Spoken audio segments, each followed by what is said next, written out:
नमस्कार।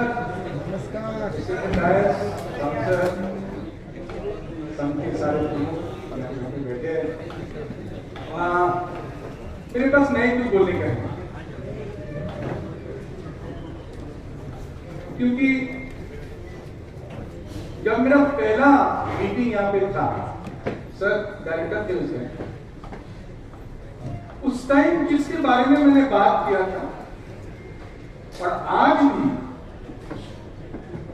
उसी के बारे में ही बात कर, इसीलिए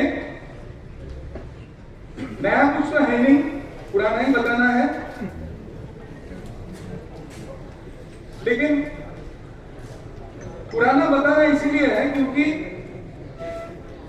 यही पुराने जो बीमारी हमारे पास है, केवड़ा, भूरी, कारपा, जीवाणु कारपा, जो भी है,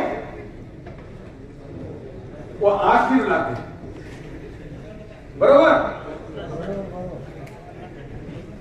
मैंने अभी आर्टिफिशियल इंटेलिजेंस के बारे में बात सुन रहा था, मैंने अभी मार्केटिंग के बारे में बात सुन रहा था। मैंने ये 2-3 दिन हमारे बहुत सारे डिस्कशन हुआ है कि हमें करना क्या है। लेकिन एक चीज जो मैं बार बार बोलना चाहता हूं कि जब बीमारी हमारे ईल्ड को कम कर देता है, माल निकालता नहीं है, बारिश है, कारपा और जीवाणु कारपा के बारे में 1000 फोन 1000 मैसेज आता है, तो पुराना चीज बोलना शायद ठीक। बुरशी कारपा मैं शुरुआत करते हैं केवड़ा से, लेकिन इस साल जो बारिश हो रहा, शायद एक भी बगीचा नहीं है जिसके पास बुरशी कारपा और जीवाणु कारपा नहीं। पान नहीं है, यह और एक प्रॉब्लम है। तो बुरशी कारपा, जीवाणु कारपा के लिए मैंने सर का सिखाया हुआ एक ही चीज दोहराना चाहता हूं कि ये जो फोटोग्राफ मैं आपको दिखा रहा हूं, वाई रीजन, ये जो रीजन है, यहीं से बीमारी का शुरुआत होता है। हम जब फील्ड में जाते हैं, हम बीमारी देखते हैं कहां? पान पे देखते हैं, हम केन पे देखते हैं, लेकिन हम भूल जाते हैं कि बीमारी का शुरुआत है यहां। इसको हमारे भाषा में वाई थ्योरी बोलते हैं हम, कि आप देखेंगे जहां वाई है वहां से बीमारी शुरू हो गई। अभी हमें आप ये बताएंगे कि छाटनी आने वाला है, सर काट के तो डालेंगे, उसमें कोई दिक्कत है नहीं। लेकिन इस बुरशी का जो बीज है, जो आपको दिख नहीं रहा है, वो केन पे रहेगा। और हमें इस टाइम पे केयरफुल होना बहुत जरूरी है, क्योंकि फल छाटनी में कारपा और जीवाणु कारपा का आक्रमण नहीं होना चाहिए। एक बार हुआ था 2023 में 4000 हेक्टेयर सांगली रुला के,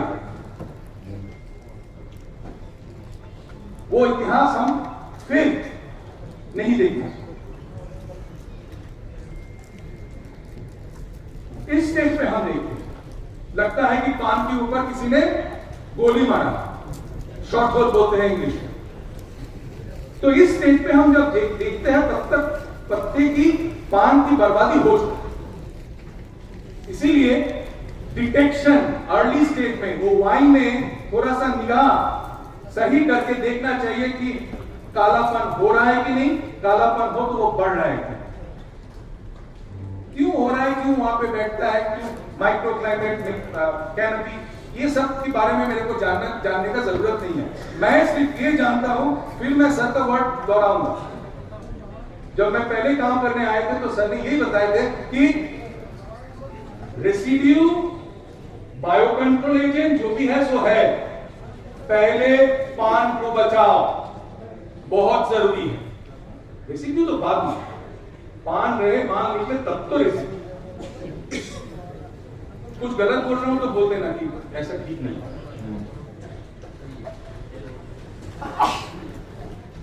ये है इस सीजन का हाल। एकदम राइट की तरफ जो फोटोग्राफ आप दिख रहे हैं, जहां पूरा केन काला हो चुका है, इस स्टेज पे कोई भी पौधा को फिर लौटा के आना बहुत मुश्किल है। मैंने बहुत बार सुनता हूँ, ये मार्केट में जब जाता हूँ ये सुनता हूँ कि पान पे ये जो धब्बा है ना, वहां पे ये स्प्रे करोगे तो हरापन आ जाएगा। झूठ, सरासर झूठ।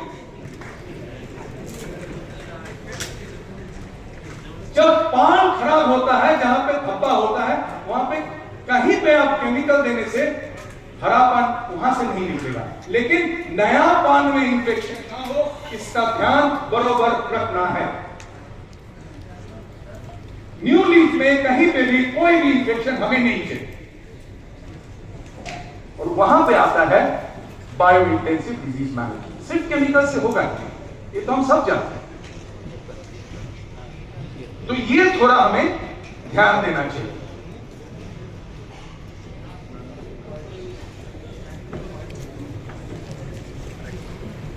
दो 2014-15 ये बीमारी को हमने पहले देखे थे फ्लूसेरिया।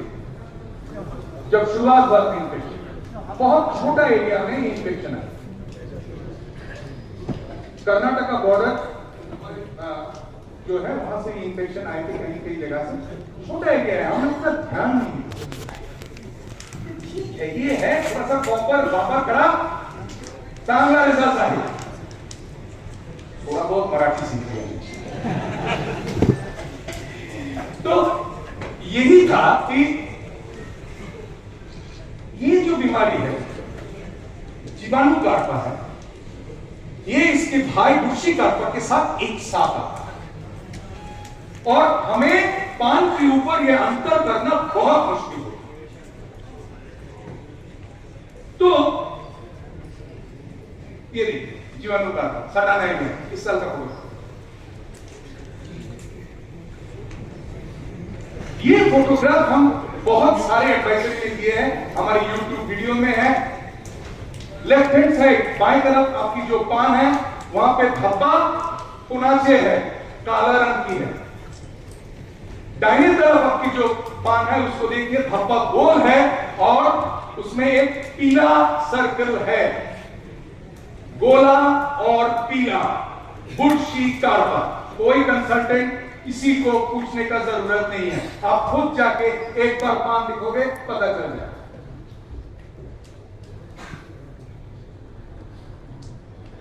बाएं तरफ कोनाचे काला, ना गोला ना पीला, जीवाणु का। गोला पीला बुर्शी कार्पा, ना गोला ना पीला जीवाणु कार्पा। सिंपल एंड स्ट्रेट, इसमें कोई कॉम्प्लेक्सिटीज है ही नहीं।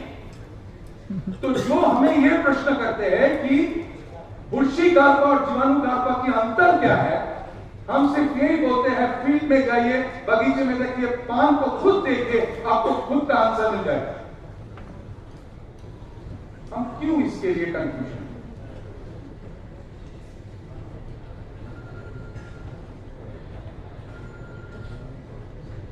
डाउनी मिल्ड्यू क्यों? इसका जो लक्षण है ये आपको दिखाने का जरूरत नहीं है, आपको सब जानते। हमें सिर्फ एक ही इसमें हम बार बार बोलते हैं कि आप जब मैनेजमेंट करोगे, अब जब छाटनी होगा, कॉर्डन को एक बार मैंकोसेप और एक बार सल्फर से धो डालें, रिंच कर दीजिए।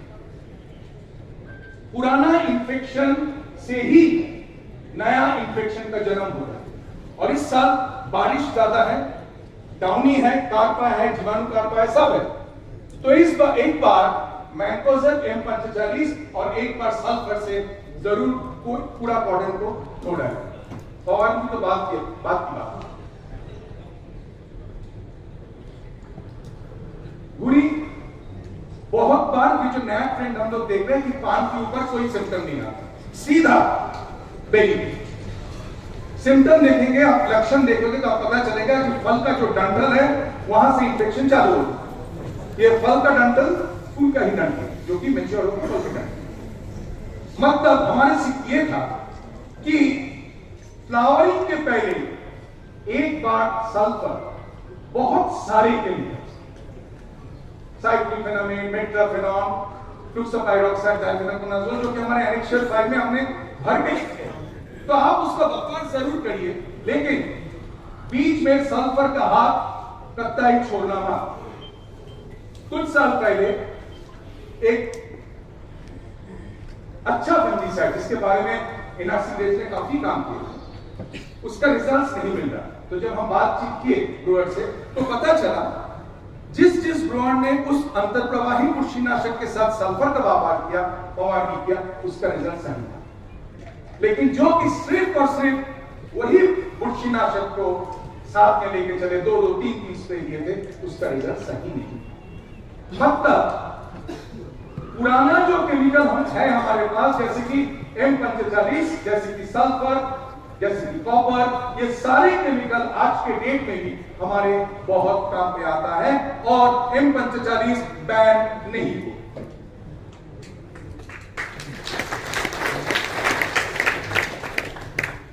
एक अफवाह है मार्केट में, बैन हो चुका है, बंद हो चुका है, यूरोपियन यूनियन ये बोल रहा है, वो बोल रहा है, टेस्ट हो रहा है। भाई साहब कुछ नहीं, 2019 से चल रहा है ये, व्यापार करिए लेकिन सेंसिबली यूज करिए। एनआरसी ग्रेप्स बार बार वही बोलते हैं, जुडिशियस यूज ऑफ फंजीसाइड्स। जब हम जुडिशियस नहीं होते तो उसका परिणाम क्या होता वो भी बताए। तंबेला इस मौसम पे सांगली एरिया में नया बगीचा, न्यूली ग्राफ्टेड प्लांट, जहां पे पौधा थोड़ा वीक है वहां पे तंबेला आने का चांसेस ज्यादा है। थोड़ा सा आप संभाल के जब आप फील्ड पे जाएंगे आपका ऑब्जर्वेशन सही होना चाहिए।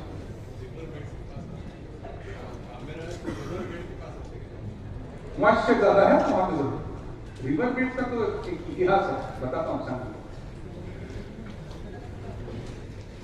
जैव बायो इंटेंसिव हमने ये देखे हैं कि सिर्फ और सिर्फ केमिकल यूज करने से बीमारी फुल्ली कंट्रोल नहीं। तो हमें जैविक पद्धति में जाना चाहिए और जैविक पद्धति में पुराना इंफेक्शन जैसे मैंने बताया था इसको कम करना जरूर है। कॉटन को वॉश करिए, मिट्टी में ड्रिप मध्ये ट्राइकोडर्मा जरूर व्यवहार करिए। कोई भी ट्राइकोडर्मा आप ले लीजिए जो कि अच्छा है, एनआरसी के पास भी है, नो प्रॉफिट नो लॉस के हमारे स्टॉल्स पे अवेलेबल है, इंस्टीट्यूट में भी है।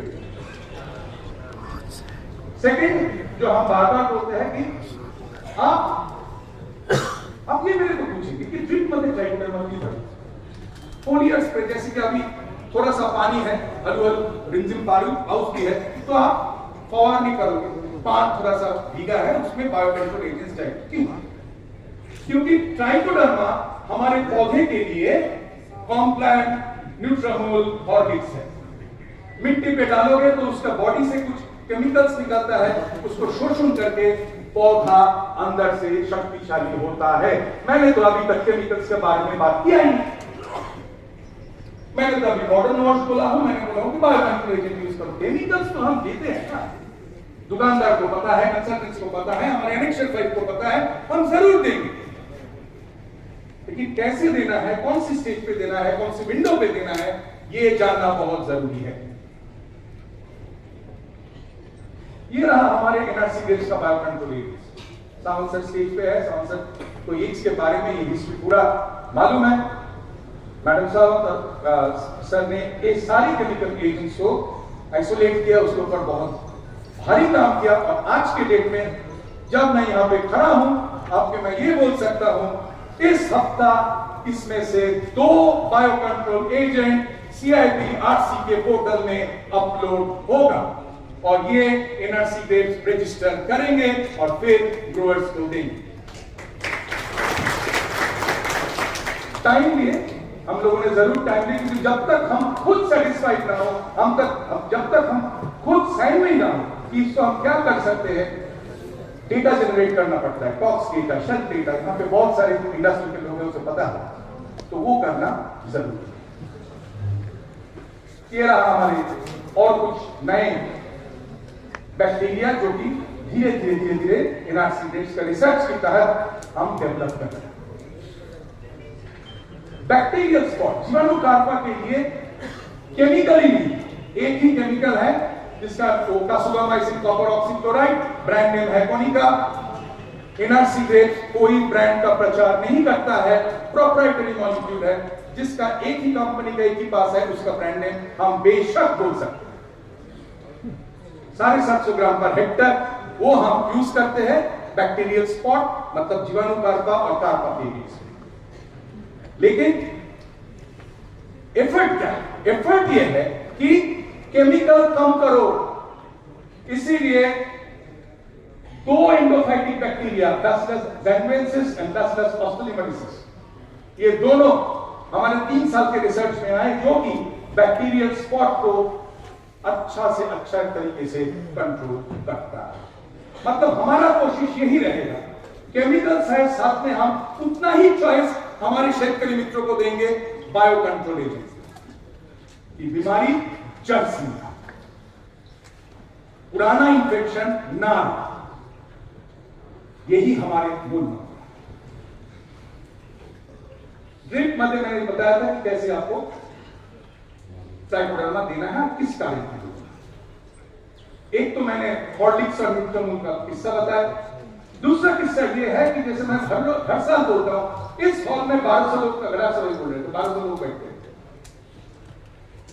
1200 लोग बैठे और 500 लोग को मैंने घुसा दिया। बैठ पाएगा? नहीं पाएगा। मतलब ट्राइकोडर्मा मिट्टी में जाके फैल जाता है और फुर्ची कार्पा, जीवाणु कार्पा, जो कि आपकी क्षतिकारक है, उसको बैठने का जगह नहीं। इंग्लिश में उसको बोलते हैं ऑक्यूपेशन ऑफ ज्योग्राफिकल नीश। हम उसको बैठने नहीं देंगे, हम अंदर से पौधा को शक्तिशाली बनाएंगे और जब जरूरत होगा तो ट्राइकोडर्मा और बैसिलस खुद मार सकते हैं। 3 pronged अटैक। कुछ दिन पहले हम देखे ना हमारे सेना कैसे अटैक किए थे। तो एक जगह से नहीं, 2-3 जगह से अटैक करना बहुत जरूरी है। इस स्टेज में एक चीज जो मैं बोलना चाहता हूं, ये थोड़ा ध्यान से सुनिए। बोंगावस्था में कॉपर का वापर अब तक, इसमें कोई दिक्कत नहीं है। हमारे यूनिवर्सिटी का एक स्टडी था, 1.5 से 2 ग्राम प्रति लीटर पानी का हिसाब से जब हम कॉपर हाइड्रोक्साइड देते हैं, रिजल्ट बहुत अच्छा। इस स्टेज में अंतर प्रवाही कृषिनाशक देने का फायदा क्या है? जब मैंने बीएससी एग्रीकल्चर पढ़ा था, उसमें किताब में लिखा था, रख के नंबर में मिला, कि जो केमिकल को पान में शोषण करके पौधे के अंदर लेके जाता है, उसी को हम अंतर प्रवाही कृषिनाशक बोलते हैं। पान कहां है? क्या सब देख रहा हूं भाई, शायद बाहर नहीं जाएगा। थोड़ा सा हरा पान देखे तो वहां पे डाइमेथोमोर, मैंडीप्रोपामाइड और सत्योपेप्रोनिन, मैंडीप्रोपामाइड। जब पूछता हूं तब आंसर आता है, सर ब्रूअर ने बोला है, बहुत बहुत बढ़िया रिजल्ट आ रहा है। कैसे आ रहा है? सिखाऊंगा, हमें भी थोड़ा सी। पानी नहीं है अंदर, क्या कैसे है? अफवाह ना हो। क्या ये थोड़ा सा ध्यान में रखना है। कॉपर का इस्तेमाल इस चीज पे जरूर। बोर्डो मिक्सचर हमारे बहुत साल की हम देते हैं, कोई दिक्कत नहीं, लेकिन वही सोने का अंडा ज्यादा देने का नहीं है। क्यों? या कलर्ड वैरायटी में ज्यादा कॉपर देने में ये रिस्पॉन्सेस हमें मिल रहा है, टॉक्सिसिटी आता है। यहां पे और एक इंफॉर्मेशन मैं देना चाहता हूं। मैं आप लोगों ने एनालिसिस से सम कोई रिप्रेजेंटेशन भी दिया। आजकल हमारे पास बहुत सारे बाहर की वैरायटियां, तो ये बाहर की जो वैरायटियां है उसमें कॉपर का रिस्पॉन्स कैसे है, ये डेटा एनआरसी ग्रेप्स के पास अभी तक नहीं। लास्ट ईयर 2-3 बगीचे से टॉक्सिसिटी का रिपोर्ट आया, लेकिन हम कुछ कर नहीं पाए क्योंकि हमें एक्चुअली उसके ऊपर कोई स्टडी नहीं। हमारे जितने सारे ट्रायल्स हुआ है तो हमारे देश के वैरायटी से हुआ, थॉमसन, मानिक चमन, सोनाका, क्रिम्सन, जो भी है, जो कि हमारे यहाँ पे होता है। तो ये बाहर के जो वैरायटी आ रहा है उसमें हमें कॉपर या कोई भी कृषिनाशक या कीटनाशक का रिस्पॉन्स कैसे है, ये डेटा बैंक हमें तैयार करना बहुत जरूरी है। ये है कृषिनाशक, हमारे एनेक्सर 5 में का बहुत बार है। लेफ्ट हैंड साइड में जो है इस पे रेजिस्टेंस है, व्यापार करूँ ना था। लेकिन जहां पे नया बगीचा है या एनआरसी के इसका आज की जो नया जो स्ट्रेटेजी है कि हम बहुत सारे स्टेट्स में मिजोरम, बंगाल, कश्मीर के सारी जगह पे थोड़ा रेट्स हम जो इंट्रोड्यूस कर रहे हैं नए बगीचे में, ये सारे बुरशीनाशक काम करते हैं। लेकिन हमारे नासिक सांगली एरिया में इसका व्यापार ना करे तो देखते हमें आज की डेट में डाउनी मिल्ड्यू के केस में दो अच्छा बुरशीनाशक जो कि QII फंगिसाइड है जो एकदम राइट हैंड साइड में है, अमिसाल्ब्रॉम ब्रांड नेम है खिलाड़ी, और एक है साइजोफामिड जिसका ब्रांड नेम है रंगनैन स्टार। तो ये दोनों केमिकल आज की डेट में सबसे नया जो कि 2-3 साल से है, वो हम देखते हैं कि इसका रिजल्ट अच्छा है, इसका जरूर यूज कर सकते हैं। मेटालैक्सिल और बेनालैक्सिल इसका भी व्यापार बहुत अच्छा होता था। सर बोलते थे कि अंतर्प्रवाही बुरशीनाशक देखोगे तो सबसे बढ़िया रिजल्ट हमें मेटालैक्सिल से मिलता है। लेकिन वही सोने के अंडा और चिड़िया, जहां 2 फवारनी से हमें काम चलता था, हमने 3-3, 4-4 डबल द डोज फवारनी करते गए और हमने खुद उसको गला घोट के मारा। जिम्मेदारी हम सब की। इसीलिए जब भी कोई नया केमिकल आए, जैसे कि किराड़ी साइजोफामिड जो भी मैं बोल रहा हूं, इसका हम इस्तेमाल ध्यान से। यह है नया बुरशीनाशक जो हम यूज कर सकते हैं। 35 दिन का पहले 2 फवारनी जाना चाहिए। डाइमेथोमॉप, मैंडिप्रोपोमाइड, इप्रोवैलिकार प्रोपिनेज, गालिफेनोलेट, मैंकोजेब और फ्लूपिकोलाइड फॉस्फेटाइड AL प्रोफाइल। ब्रांड नेम के हिसाब से आप सब लोग जानते हैं इसको। मैंडिप्रोपोमाइड ये है रिवर्स, इप्रोवैलिकार ये है मेलेडी, गालिफेनोलेट, मैंकोजेब मोस्ट प्रोबेबली मेलो मैं भूल चुका हूं, लेकिन और प्रोफाइल ये सारे जो ग्रुप है इसका इस्तेमाल आप करिए। 55 दिन से पहले साइमोक्सिलिन मैंकोजेब, 21 दिन 55 दिन, ये मोरलेस हमारी स्ट्रेटजी है डाउनी के कंट्रोल। और उसके बाद भी आपको लगे कि बारिश हो, थोड़ा बहुत पान भीगा है, उस टाइम आप फॉस्फेटाइड AL या potassium salt of active phosphorus या PMPD, आज के नया कुछ नाम मैं सुन रहा था, PMPD, फॉस्फेटाइड AL, ये जो ग्रुप है फॉस्फोनेट ग्रुप, इसका इस्तेमाल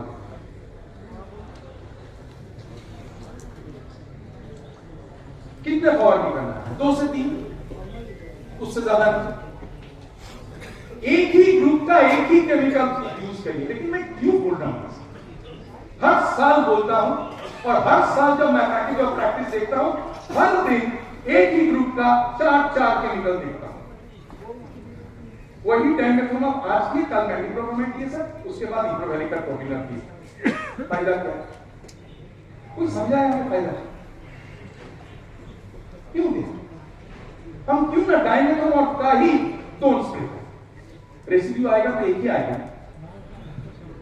हमारे जो ब्रेकनेट में है उसको तो मालूम है हमारी क्या स्ट्रेटेजी है। तो एक ही ग्रुप का एक ही दवा इस्तेमाल करिए, क्योंकि मोड ऑफ एक्शन एक ही है। QII करोगे तो उसमें आप किराड़ी या रैनमैन या स्टाना का यूज कर सकते हैं, अमिसाल्ब्रॉम या साइजोफामिड, डोज भी कम है।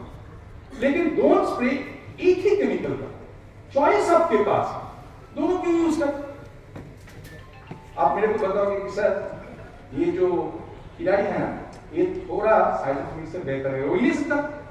कैसे हो सकता है?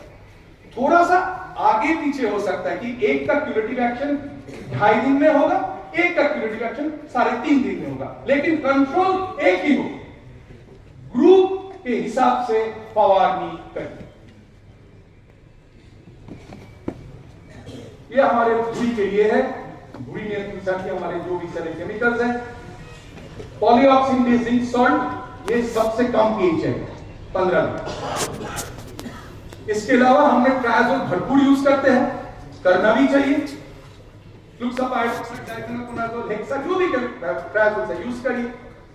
SDHI केमिस्ट्री, फ्लुपायरन, मुना एक्सपीरियंस सब जानते हैं। फ्लुक्सापाइड ऑक्साइड डाइफेनोकोनाजोल, शायद मेरिगोन प्लस।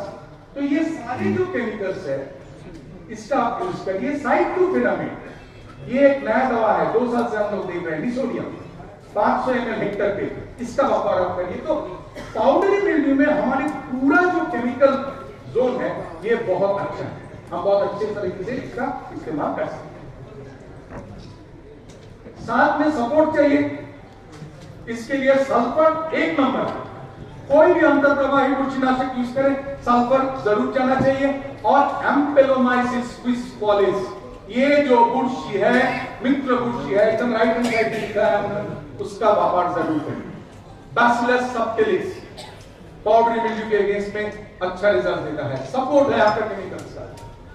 पहले से शुरू करेंगे तो शायद आप एक दिन, 2 साल, 3 साल के बाद आप देखोगे कि सिर्फ और सिर्फ बायो कंट्रोल एजेंट से ही ज्यादा हम यूज करें और थोड़ा सा स्पर्श केमिकल, 1-8 केमिकल अंतर्प्रवाही बुरशीनाशक यूज करें, तो हमारे पूरा जो सिस्टम है, पूरा जो एरिया है जो कि बुरशी के लिए है, उसको हम कंट्रोल कर पाएंगे। क्योंकि भूरी ना लेगा उस टाइम, क्योंकि यूजुअली हम लोग जब रेसिड्यू शीट देखते हैं उसमें फ्लूक्सापाइरोक्साइड का हम देखते हैं, फ्लूपाइरॉन का देखते हैं। उसका मतलब क्या? मतलब उन्होंने लेट अप्लाई किया, लेट अप्लाई करना पड़ेगा, तो वो लेट अप्लाई का नौबत ना आए, इसीलिए कोशिश है कि सल्फर और फ्लावरिंग के पहले ही उसको वहीं खत्म करिए, अपना ब्रह्मास्त्र यूज करिए उसी टाइम, कि बाद में दिक्कत। गैजेट नोटिफिकेशन देना जरूरी है, क्योंकि जीवाणु कार्पा के लिए ये जो स्ट्रेप्टोसाइक्लिन स्ट्रेप्टोमाइसिन का व्यापार हम देख रहे हैं, इसको बंद करना जरूरी है। स्ट्रेप्टोमाइसिन स्ट्रेप्टोसाइक्लिन इंसान की दवा है और इंसान की दवा हम पौधे पे नहीं लेंगे, तो हम क्या देंगे? पौधे के लिए जो एंटीबायोटिक है, जैसे कि टासुगामाइसिन, कॉपर ऑक्सीक्लोराइड, उन्हीं का आप जानते हैं, आप सभी लोग जानते हैं, बहुत अच्छा रिजल्ट है, काम करता है। ये जीवाणु कार्पा के लिए एकमात्र केमिकल है जो कि लेबल्ड CIPRC का लेबल। ये बुरशी कार्पा के लिए थायोफिनेट मिथाइल या कार्बेंडाजिम, हम ये भी बोलते हैं कि बुरशी कार्पा के लिए आपका ट्राइजोल जो है वो भी अच्छा काम करेगा। हेक्साकोनाजोल अच्छा काम करता है, कॉपर भी अच्छा काम करता है। तम्बेरा के लिए, तम्बेरा एक ऐसी बुरशी है जो कि इजीली आ जाए, इजीली कंट्रोल कर सकते हैं। क्लोरोथैलामिन, लुसिलाजोल, ट्राइसाइक्लाजोल, प्रोपिकोनाजोल, ये ट्राइजोल ग्रुप और साथ में क्लोरोथैलामिन का संमिश्रण आप करेंगे तो इसमें भी कंट्रोल अच्छा होगा। इस साल एनेक्सर 5 में ये है 3 बुरशीनाशक जो कि इंट्रोड्यूस हुआ। एक ऑक्सीथियोपिप्रोलिन प्लस नाइट्रोजन, 2 ऑक्सीथियोपिप्रोलिन प्लस एमिसोब्राम, 3 पिकारबुट्राजॉक्स। तीनों ही केमिकल अच्छा है। ऑक्सीथियोपिप्रोलिन प्लस मैंडीप्रोपोमाइड ऑलरेडी मार्केट में है। इस साल ऑक्सीथियोपिप्रोलिन नया केमिस्ट्री और डाउनी के लिए बहुत अच्छा रिजल्ट है। आज के ये जो स्टडी है, एनआरसी में इसका स्टडी 2003-4 साल में हुआ, लेकिन उसके बाद ये हम रजिस्ट्रेशन पे नहीं गए कंपनी, क्योंकि इसमें प्रतिरोधी क्षमता बुरशी का बहुत ज्यादा, क्योंकि जितना अच्छा केमिकल होगा बुरशी उतना ही जल्दी उसके ऊपर रेजिस्टेंस डेवलप करेंगे। तो उसके बाद ऑक्सीथियोपिप्रोलिन का सब 3 कॉम्बिनेशन, 1 मैंडीप्रोपोमाइड, 2 मैंकोजेब, 3 एमिसोब्राम, ये संमिश्रण आया। उसके साथ और एक इंक्लूजन हुआ है, वो है पिकारबुट्राजॉक्स। पिकारबुट्राजॉक्स एक जापानीज दवा है जो कि आप यूज कर सकते हैं। और पिकारबुट्राजॉक्स की सबसे बड़ी प्रॉब्लम ये है कि ये सारे जो केमिकल्स हैं, हम बोलते हैं कि 60 दिन मिनिमम इसका पीरियड है, तो ध्यान से यूज करना है एक्सपोर्ट के लिए। नहीं, गलती गलत हो रहा है, एक्सपोर्ट के लिए नहीं, डाउनस्ट्रीम। सेफ फूड सरकार की नीति है। बाहर जो माल हम भेज रहे हैं और हमारे घर पे आप और मैं जो खा रहा हूं, दोनों ही रेसिड्यू फ्री और सेफ होना चाहिए। ये गलतफहमी में कभी ना आए कि बाहर हम रेसिड्यू फ्री और यहां पे जो भी मर्जी दे, नहीं।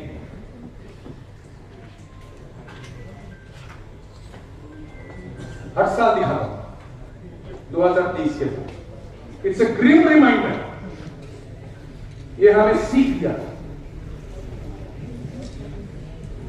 टेकन फॉर ग्रांटेड लेने का क्या होगा?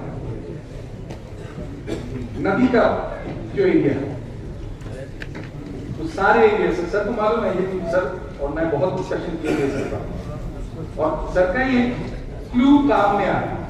उन्होंने मेरे को ये बताया था कि एक बार चेक करो बेरी का जो स्पॉट्स है वो दोनों तरह का स्पॉट्स दिख रहे हैं। तो वो एक चीज देख के हम आगे बढ़े कि बेरी का जो स्पॉट्स है वो शायद दोनों जो स्पॉट है थोड़ा अलग। हमने एक अजीब सा चीज देखा कि बुर्शी कार्पा और जीवाणु कार्पा दोनों ही इस स्टेज पे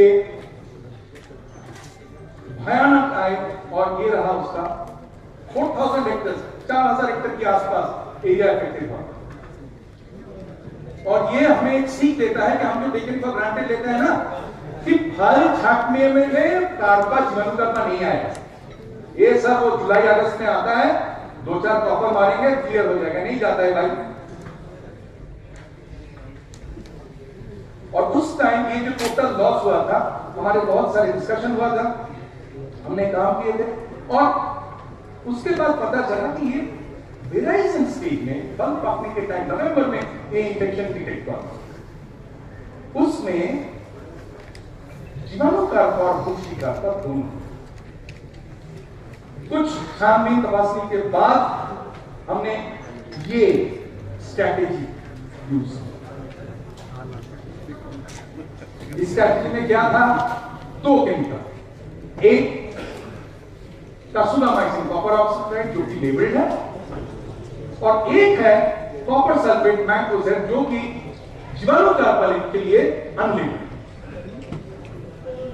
इन दोनों को 2-2 फवारनी करना जरूरी था, और बीच में ट्राइकोबैसिलस और 1 या 2 फवारनी मैंकोजेब करते।